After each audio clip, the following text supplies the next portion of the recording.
Hello दोस्तों, welcome to my channel night study.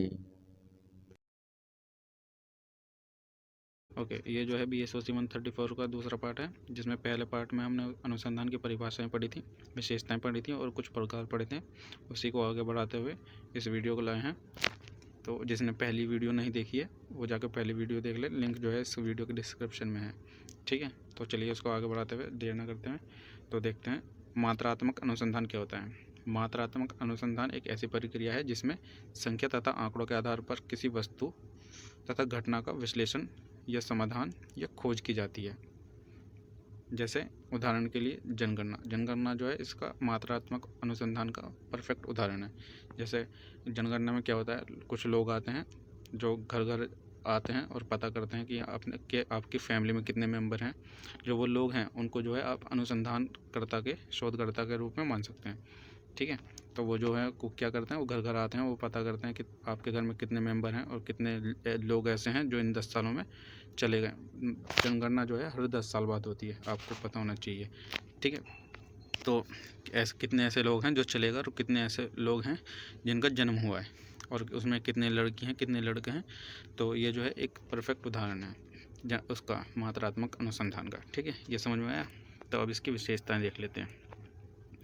ये शोध संख्या तथा आंकड़ों पर आधारित होता है, ये इसकी विशेषता है। और दूसरा पॉइंट देख लेते हैं, मात्रात्मक शोध का निष्कर्ष भी संख्या तथा आंकड़ों द्वारा ही निर्धारित होता है। ठीक है, और तीसरा देख लेते हैं, मात्रात्मक शोध आदेशात्मक तथा निगमन पद्धति पर आधारित होता है। मतलब इसमें कहना चाह जो निगमन पद्धति जो है, इसमें निगमन का मतलब होता है कि जब कोई विचारक अपने विचार को सिद्धांत के रूप में मानता है और सिद्धांत के रूप में मानते हुए ही जब वो दुनिया के सामने अपने उसको सिद्धांत को पेश करता है तो उदाहरण के तौर पर पेश करता है, मतलब उदाहरण के माध्यम से पेश करता है। तो मतलब सिद्धांत से उदाहरण की ओर जो ये प्रोसेस है ना, इसी को कहते हैं निगमन। ठीक है, और नेक्स्ट पॉइंट देख लेते हैं। इस शोध में व्यक्तिगत हितों को दूर रखा जाता है। मतलब इसमें पूरे में अनुसंधान में कुछ पॉइंट ऐसे हैं जो सिमिलर हैं, जो सारे के सारे इस अनुसंधान की विशेषताओं में बैठ जाएंगे, और कुछ उद्देश्य के ऐसे पॉइंट हैं, कुछ विशेषताओं के ऐसे पॉइंट हैं जो सब में कॉमन है। तो उनके जो है अगली कुछ वीडियो में, आने वाली किन्हीं वीडियो में मैं एक अलग से जो है क्वेश्चन लाऊंगा, वो उसके आंसर भी लाऊंगा, तो उसको तब देख लेंगे। ठीक है, जैसे कि ये है, इसमें जो है व्यक्तिगत हितों को दूर रखा जाता है। इसमें ये जो है लगभग सभी में ही आता है, सभी की विशेषताओं में आता है। ठीक है, मतलब इसमें पर्सनल ओपिनियन की कोई ज़रूरत नहीं होती, ये कहना चाह इसमें। ठीक है, तो पांचवा पॉइंट देख लेते हैं। इस शोध में सूचना को संख्या तथा आंकड़ों के रूप में प्राप्त किया जाता है। मतलब जो सूचना होती है उसको जो है संख्या तथा आंकड़ों के रूप में ही भेजा जाता है। मतलब कोई जानकारी होती है वो भी संख्या के रूप में ही या आंकड़ों के रूप में ही मिलती है। ठीक है, तो 6 पॉइंट देख लेते हैं। मात्रात्मक अनुसंधान अधिकतर वस्तुनिष्ठ होता है। वस्तुनिष्ठ मतलब मैंने आपको पहले ही बताया था, वस्तुनिष्ठ का मतलब होता है किसी चीज़ को ज्यों का तो बताना, जैसी है वो चीज़ उसको वैसे ही बताना। ठीक है, ये जो है मात्रात्मक अनुसंधान की विशेषता है। अब जो है इसका मात्रात्मक अनुसंधान के कुछ उद्देश्य हैं वो देख लेते हैं। मात्रात्मक अनुसंधान के उद्देश्य तथा अथवा उपयोग, उद्देश्य पूछ ले या फिर उपयोग पूछ ले, उनमें आंसर आपका यही आएगा। मात्रात्मक अनुसंधान व्यापक रूप से मनोवैज्ञानिक, अर्थशास्त्र, जनसंख्या, समाजशास्त्र, सामुदायिक स्वास्थ्य और मानव विकास, लिंग अध्ययन और राजनीतिक विकास में उपयोग होता है।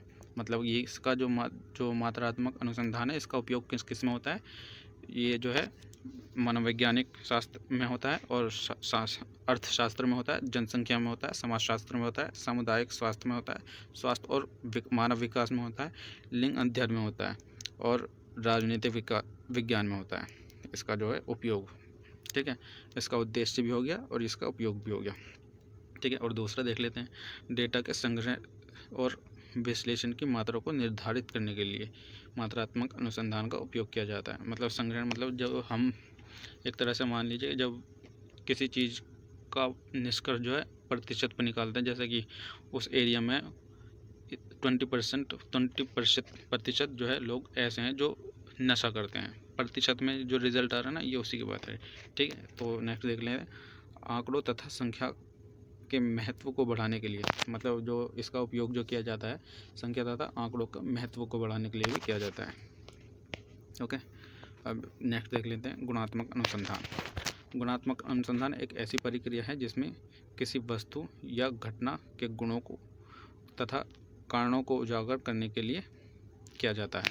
मतलब ये एक ऐसी प्रक्रिया है जिसमें किसी घटना या वस्तु के गुणों को उजागर किया जाता है। गुणों यानी कारणों को उजागर किया जाता है कि वो जो है, अगर जो कोई घटना या घटी है, जब शोधकर्ता उसमें शोध कर रहा होता है तो उसके कारणों को जानने की कोशिश करता है कि वजह क्या रही होगी, समस्या क्या रही होगी। ठीक है, तो उसके लिए उदाहरण के लिए देख लें, उदाहरण के लिए किसी विशेष क्षेत्र में बढ़ती हुई नशे की लत को के मतलब किसी विशेष क्षेत्र में बढ़ते हुए नशे की लत के कारणों का पता लगाना या जांच पड़ताल करना, ये इसका एक उदाहरण है, गुणात्मक उदाहरण है। मतलब अगर जो ये समस्या है कि नशा जो है एक समस्या है किसी विशेष क्षेत्र में, तो उसमें जो है वो नशा क्यों हो रहा है उसके कारणों को पता लगाना, उसके गुणों को पता लगाना, तो ये जो है गुणात्मक अनुसंधान में ही आता है। ठीक है, तो इसकी जो है कुछ विशेषताएं देख लेते हैं।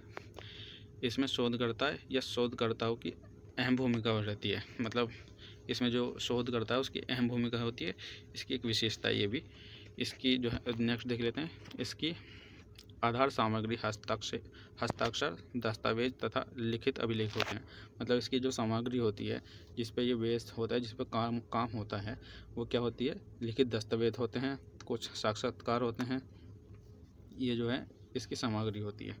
ठीक है, और दूसरा पॉइंट देख लेते हैं, तीसरा, गुणात्मक अनुसंधान का केंद्र बिंदु विशिष्ट परिस्थितियाँ, संस्थाएं, समुदाय या मानव समूह होता है। मतलब ये इसका जो विशिष्ट जहाँ पर ये अनुसंधान किया जाता है, या तो वो किसी संस्थाओं में होगा या फिर कोई मानव समूह है या फिर समुदाय होगा जहाँ पर इसकी खोज की, मतलब ये जांच पड़ताल, ये अप्लाई किया जाता है।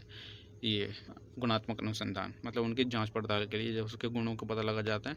अगर जो जैसे कि कोई समुदाय है, उस समुदाय में कुछ लोग जो हैं नशा कर रहे हैं, नशे की लत लगी हुई है, तो उस समुदाय में जो है वहाँ जाकर उनके कारणों को पता लगाना कि क्या कारण रहे होंगे, क्या उस समुदाय में कि कुछ लोग ऐसे हैं कि उस चीज़ को बढ़ावा दे रहे हैं, तो इस मतलब ये जो है नशे की लत लगी कहाँ से, इन कारणों को पता लगाने के लिए।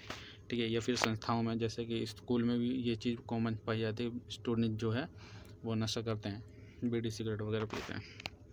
ठीक है, तो नेक्स्ट पॉइंट देख लेते हैं, इसमें व्यक्तिगत हितों को दूर रखा जाता है। देखिए एक ये भी है कॉमन नेक्स्ट वो पॉइंट कि व्यक्तिगत हितों को दूर रखा जाता है इसमें भी। ठीक है, और नेक्स्ट देख लेते हैं। ओके, अब इसकी विशेषताएं देख लेते हैं।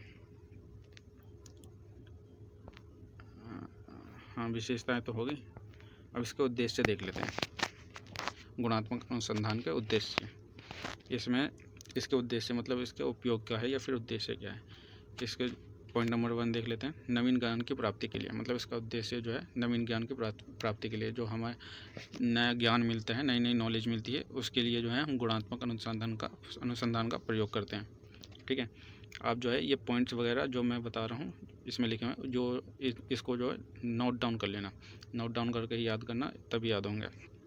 ठीक है, और नेक्स्ट पॉइंट देख लेते हैं, समस्या का समाधान करने के लिए। जो जैसे कोई समस्या है उसका समाधान करने के लिए, देखिए एक पॉइंट जो एक चीज़ मैं क्लियर करवा देना चाहता हूँ कि अनुसंधान का मतलब जो है मोटे मोटे तौर पे ये भी समझ लीजिए कि किसी समस्या का समाधान करना, ये भी अनुसंधान ही कहलाता है।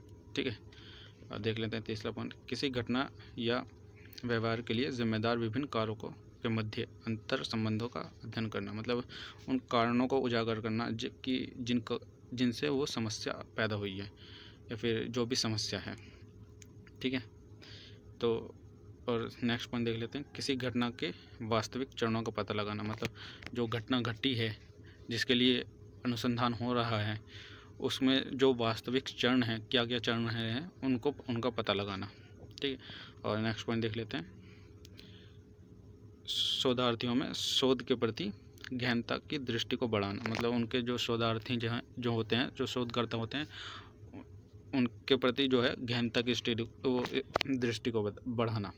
मतलब इसमें कहना है जो वो, ताकि उससे वो जो है डीप रिसर्च करें, उसके अंदर अपनी गहनता से घुस जाएं उसके अंदर, वो कारणों का पता लगाने के लिए गुणात्मक में, ठीक है, ताकि वो अच्छे से जो कारण हैं उनके कि क्या कारण रहे होंगे उनको उसको पता लगाने के लिए। ओके।